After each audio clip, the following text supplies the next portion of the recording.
जब भी international trips की बात होती है तो हमारे दिमाग में थाईलैंड, सिंगापुर, मलेशिया, बाली इन्हीं जगहों के नाम आते हैं। बट इन सब से भी अगर आपको आउट ऑफ द बॉक्स जाके एक अफोर्डेबल और बहुत खूबसूरत सी कंट्री विजिट करनी है, या फिर आप बोल सकते हो फॉरेन एक्सपीरियंस करना है, तो मेरे पास एक बेटर ऑप्शन है, या फिर आप बोलो बेस्ट ऑप्शन है, जो कि है वियतनाम।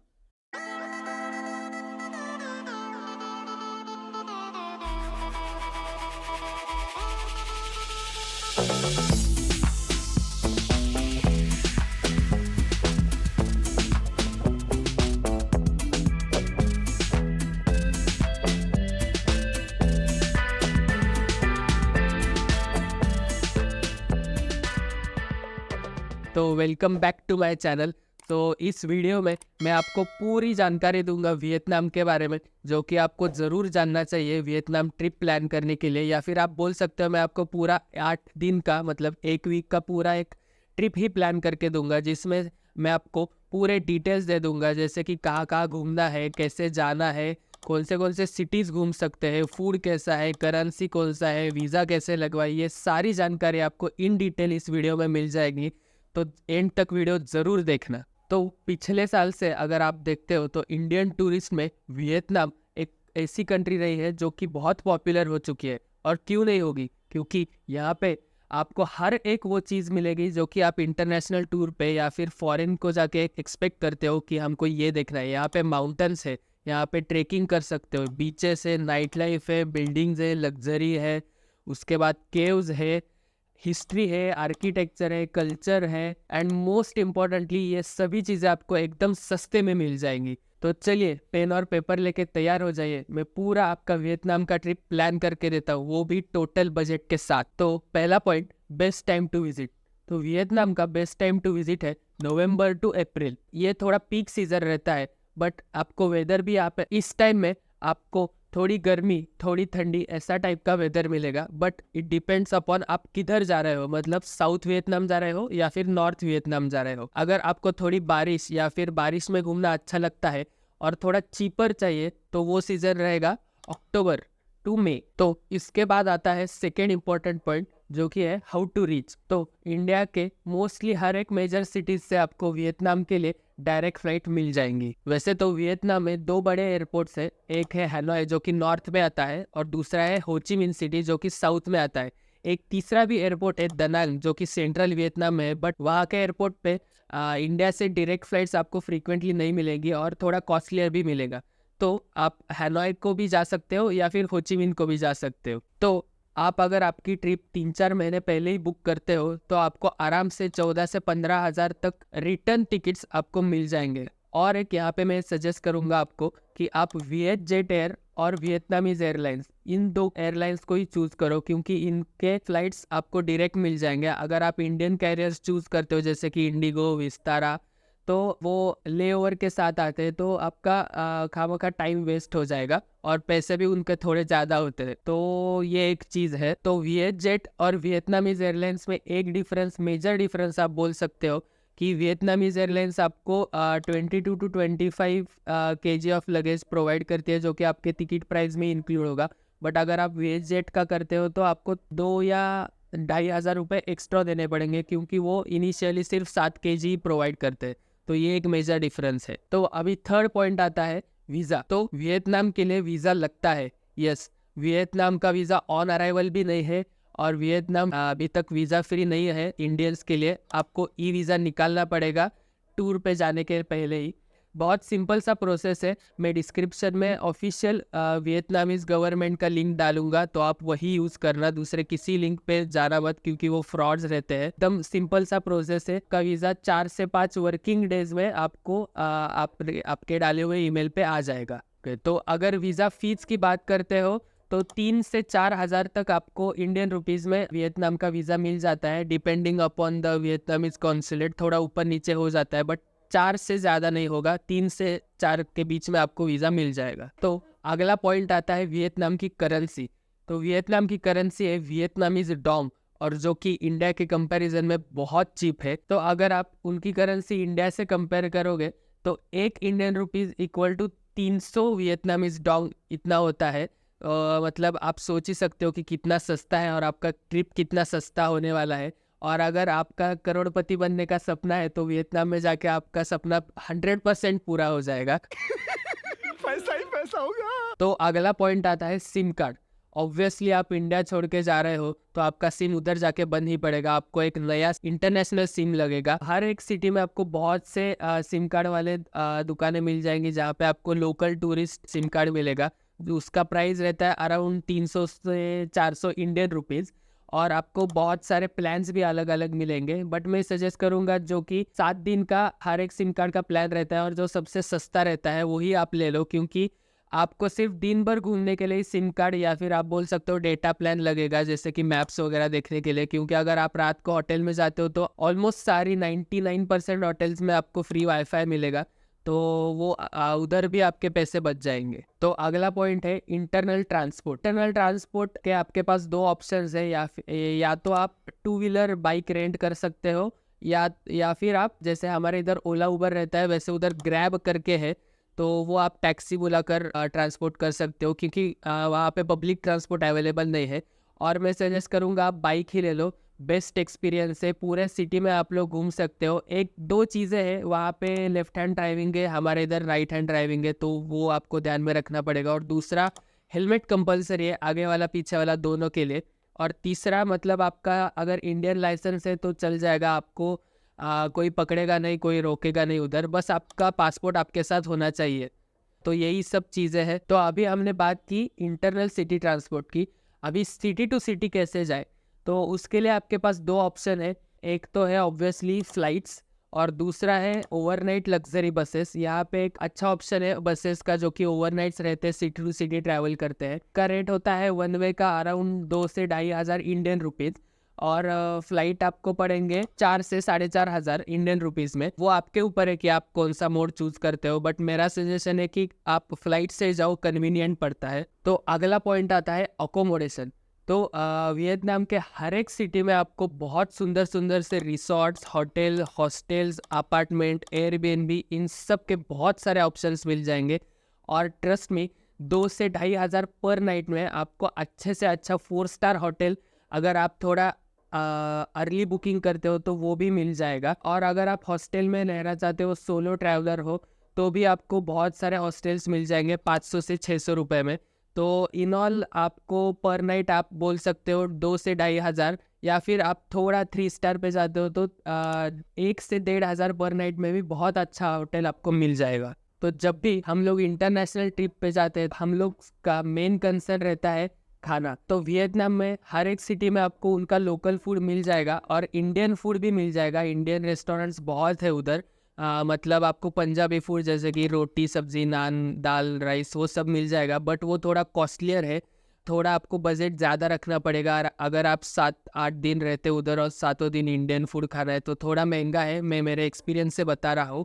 बट अगर आप लोकल फूड ट्राई करना चाहते हो तो बहुत सारी वैरायटी है। अगेन मेरे एक्सपीरियंस से कह रहा हूँ कि उधर के फूड में जैसे इंडियन फूड में जैसे स्पाइसेस रहते हैं, वहाँ पे बिल्कुल स्पाइसेस नहीं रहते, सिर्फ उबाल के देते हैं जो भी है उनका लोकल फूड। नूडल्स रहते हैं, नॉनवेज में बहुत सारी वैरायटी है, बट रॉ रहता है सब, ऐसा आपको मतलब पसंद नहीं आएगा। तो आप फूड के लिए थोड़ा ज़्यादा बजट रख के जाना अगर इंडियन खाना चाहते हो तो अगर फूड के बजट के बारे में बोलते हो तो मोस्टली सारे होटल्स में आपको ब्रेकफास्ट इंक्लूड ही मिलेगा, तो ब्रेकफास्ट की बात तो ख़त्म। तो बाकी का अगर आप देखते हो तो एक टाइम फूड का आपका खर्चा 500 से 700 इंडियन रुपीज़ में आराम से हो जाएगा। और अगर आप लोकल फूड ट्राई करते हो तो उससे भी कम में 200-300 में ही हो जाएगा।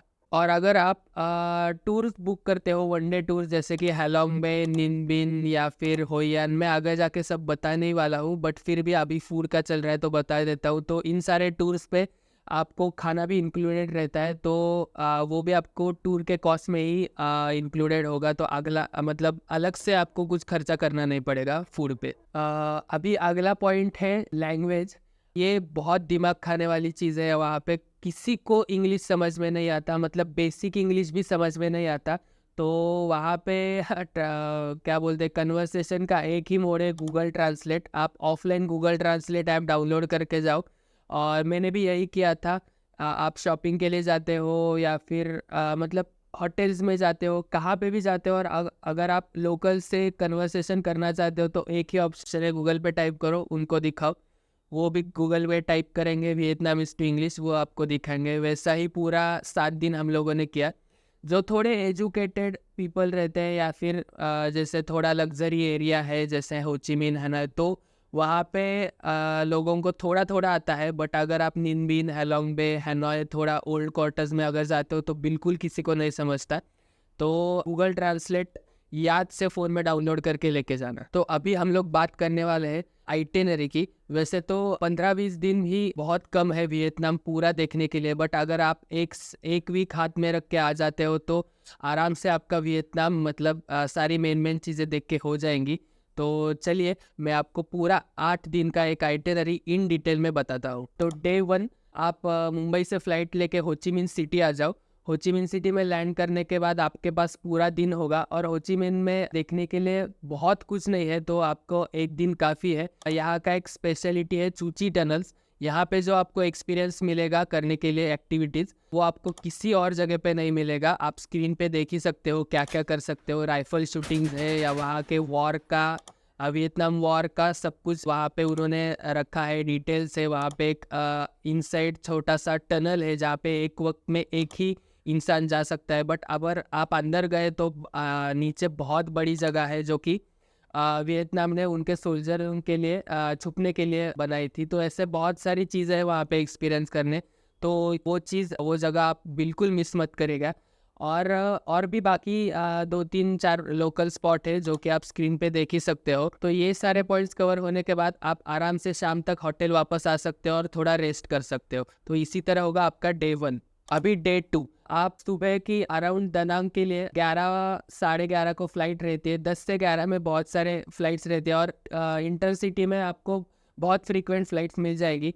तो हो ची मिन्ह सिटी से दनांग जो कि सेंट्रल वियतनाम है उसका फ़्लाइट लेके आप दनांग पहुँचो। आपका ऑब्वियसली फ़्लाइट्स लेते समय सुबह का टाइम गया होगा और कोई बात नहीं, हमको जो आज करना है वो सारा आफ्टरनून के बाद वाला ही एक्टिविटी है। तो आप आराम से चेक इन कर लो होटल में, थोड़ा रेस्ट कर लो और दोपहर में एक 3 से 4 बजे तक बाहर निकलो। आप बाइक से या फिर जैसे कि मैंने पहले बोला टैक्सी करके, हुई एन करके गांव है, छोटा सा गांव है जो कि दनांग से 60-65 किलोमीटर पड़ता है।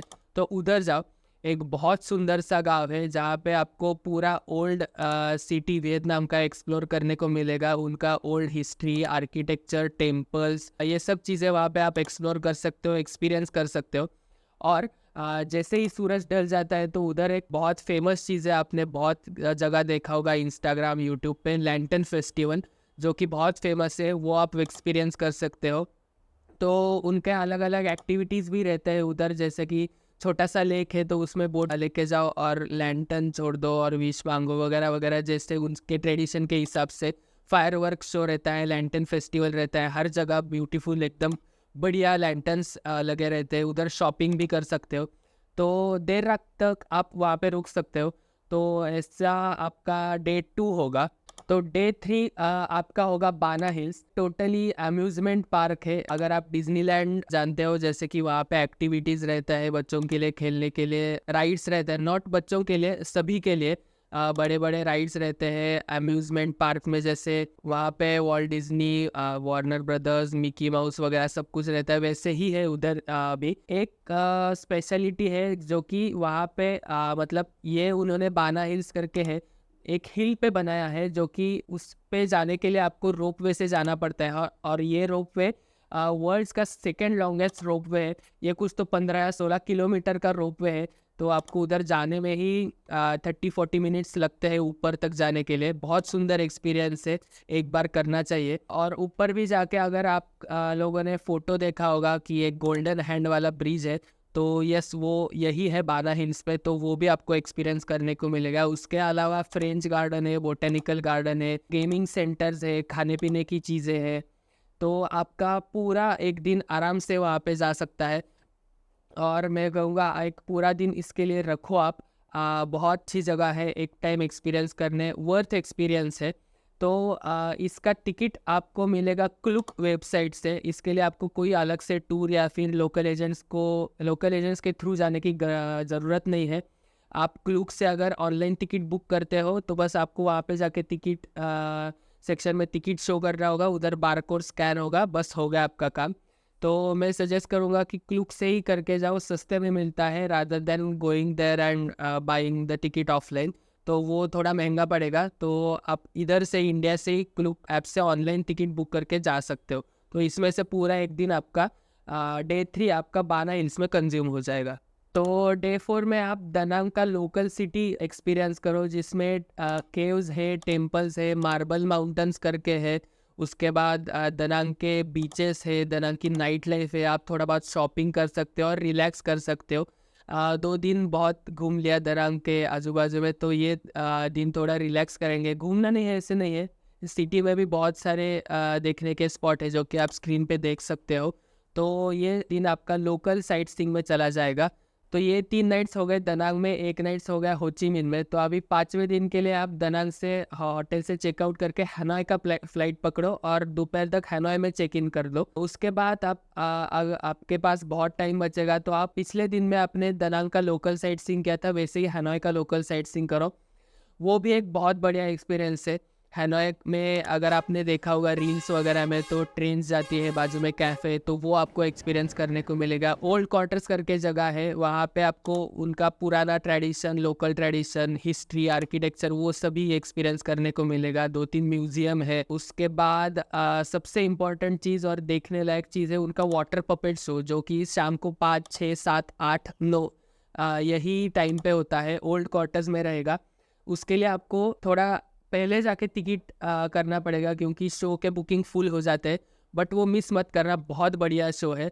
तो इसी तरह आप आपका डे 5 बिता सकते हो हैनोई लोकल साइट सीइंग में।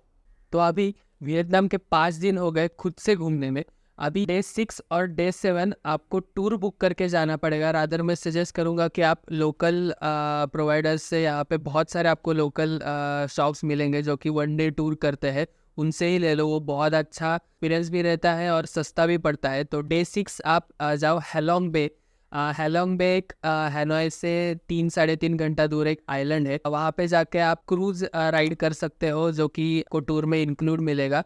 वहाँ पे आपको फूड भी इंक्लूडेड होगा। वहाँ पे बहुत बड़ा सी केव देखने को मिलेगा आपको। उसके अलावा वाटर एक्टिविटीज़ कर सकते हो, एक गार्डन है, थोड़ा ट्रेकिंग है, उसके बाद कायाकिंग है। ये सारी चीज़ें आपको टूर में इंक्लूडेड मिलेगी। मतलब आपके पास ऑप्शन होगा, आप अगर कायाकिंग, वाटर एक्टिविटीज़ विदाउट लेंगे तो ऑब्वियसली आपको थोड़ा चीपर पड़ेगा। तो एक पूरा दिन वहाँ जाएगा, वहाँ पे पूरा आप बिता सकते हो। सुबह 7-8 बजे आपको बस लेने आती है उनका होटल पे ही आपके, और शाम को एक 5-6 बजे तक आपको वापस छोड़ देते। तो इसी तरह पूरा टूर रहता है। और अगर आपके पास एक दिन एक्स्ट्रा है या फिर आपका बजट थोड़ा ज़्यादा है, तो आप ओवरनाइट क्रूज़ भी कर सकते हो। बट मैं सजेस्ट करूँगा कि एक दिन उधर बिताने से अच्छा है एक दिन आप अगर अगले मतलब नई कुछ सिटी एक्सप्लोर कर सकते हो तो वो करो, क्योंकि एक दिन हैलोंग बे में काफ़ी है, सब कुछ हो जाता है। तो इसी तरह आपका डे 6 भी हो जाएगा। तो डे 7 आपका वियतनाम का मेरी आइटिनरी का 8 डेज़ वाले फाइनल डे होगा। तो ये मेमोरेबल तो होना ही चाहिए। तो इसके लिए मैं एक आपको जगह बताता हूँ जो कि अनएक्सप्लोर्ड है, वो है निन बिन। निन बिन करके एक छोटा सा गांव है। जैसे हम लोग कल हैनोई से ये साइड में गए थे, थोड़ा ऊपर, तो हैनोई बीच में है, तो उससे थोड़ा नीचे सेंट्रल की तरफ निन बिन आता है। वहाँ पे आपको ट्रेकिंग का एक्सपीरियंस मिलेगा। थोड़ा एक ड्रैगन व्यू पॉइंट बोलते हैं, तो उधर से आपको पूरा सिटी दिखेगा, राइस फील्ड दिखेंगे। तो ये एक है। उसके बाद लोकल टेम्पल्स है, पुराने आर्किटेक्चर, हिस्ट्री, कल्चर, वो आपको एक्सपीरियंस करना मिलेगा। उसके बाद सबसे इम्पोर्टेंट और सबसे फेमस चीज़ वहाँ का है राइस फील्ड में बोटिंग। जब भी टूर बुक करोगे तो ये सारी चीज़ें ऑब्वियसली वहाँ पे इंक्लूडेड होंगी। तो मैं सजेस्ट करूँगा वहाँ पे जाके आपको 2 ऑप्शंस मिलेंगे टूर बुकिंग के वक्त ही, ट्रांग एन और टॉम कॉक जैसे 2 ऑप्शंस है। तो टॉम कॉक में ज़्यादा राइस फील्ड्स नहीं है ट्रांग एन के कंपेयर में। ट्रांग एन में आपको बहुत बढ़िया वाले राइस फील्ड्स मिलेंगे। केव्स भी आपको दोनों तरफ मिल जाएंगे बोटिंग में, but Trang An is a better option. और सीनरी वाइज, एक एक्सपीरियंस वाइज बहुत बढ़िया है। तो आप ट्रांग एन चूज़ करना rather than taking Tam Coc. तो ये भी सेम रहेगा, टूर फूड इंक्लूड होगा, सारे आपका ट्रांसपोर्टेशन, उसके बाद खाना पीना, घूमना, आपके साथ इंग्लिश स्पीकिंग गाइड भी होगा। तो सुबह लेके आएंगे और शाम को वापस छोड़ देंगे। तो ये सारा एकदम जैसे कल वाले दिन में था तो वैसे ही होगा। तो इसी तरह था हमारा 8 दिन 1 दिन ट्रैवल का पकड़ के आपका आइटिनरी मैंने पूरा इन डिटेल बताया है। फिर भी आपको अगर कोई क्वेश्चंस होंगे तो आप कमेंट्स में डाल सकते हो, मैं ज़रूर रिप्लाई करूँगा। तो मैं मेरा एक्सपीरियंस से बताता हूँ, मेरा हुआ था कुछ 52,000 में पूरा including internal flights and Mumbai to Mumbai. तो आप भी ज़रूर कर सकते हो अगर आप सारी ये चीज़ें फॉलो करोगे तो 100% आपका टूर इतने में आराम से हो जाएगा। So pack your bags and plan your vacation to Vietnam. तो ये सारा था वियतनाम का इन डिटेल वीडियो। अगर वीडियो आपको अच्छा लगा है तो ज़रूर शेयर कीजिए और चैनल पे नए हो तो सब्सक्राइब भी ज़रूर कीजिए, क्योंकि अभी ऐसे ही मैं अलग अलग कंट्रीज़ अलग अलग सिटीज़ के video in detail travel destination बोल सकते हो आइटिनरी में आपके साथ शेयर करता रहूँगा। मिलते हैं ऐसे ही एक अगले वीडियो में, तब तक के लिए गुड बाय।